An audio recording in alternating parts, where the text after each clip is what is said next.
ဥရောပဘောလုံးလောကကိုလှုပ်ခတ်သွားစေမဲ့အပြောင်းရွှေ့တစ်ခုအခုတော့တကယ်ဖြစ်လာခဲ့ပြီ။ Manchester City အသင်းရဲ့ကွင်းလယ်ဖန်တီးရှင် Bernardo Silva ဟာAJ အားကစားကွင်းကိုနှုတ်ဆက်ပြီးစပိန်မြေကဘရင်ကလပ် Real Madrid စီပြောင်းရွှေ့ဖို့အပြည့်အဝသဘောတူညီမှုရရှိသွားခဲ့ပါပြီ။သူ့ရဲ့စာချုပ်ကမ်းလှမ်းမှုအသေးစိတ်ကတော့ Santiago Bernabéu မှာနှစ်သက်တမ်းရှိမဲ့စာချုပ်ကိုချုပ်ဆိုမှာဖြစ်ပြီးနောက်ထပ်တစ်နှစ်သက်တမ်းတိုးခွင့်လည်းပါဝင်နေပါတယ်။အားလုံးကိုအံ့အားသင့်စေတာကတော့ City နဲ့စာချုပ်ကုန်ဆုံးသွားတဲ့အတွက် Real Madrid အသင်းဟာဒီလိုကမ္ဘာအဆင့်ကစားသမားတဦးကိုအလွတ်ပြောင်းရွှေ့ကြေး Free Agent နဲ့အခမဲ့အရယူနိုင်ခဲ့တာပါပဲ။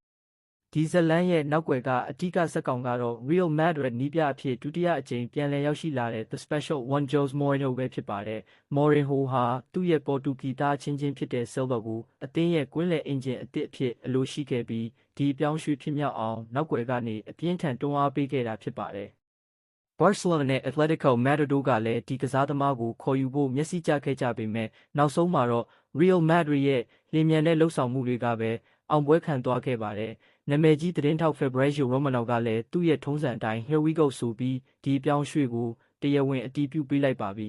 ။ Bernardo Silva Real Madrid ရဲ့အဖြူရောင်ဝတ်စုံနဲ့ဘယ်လိုခြေစွမ်းပြအောင်မလဲဆိုတာတကမ္ဘာလုံးကစောင့်ကြည့်ရတော့မှာဖြစ်ပါတယ်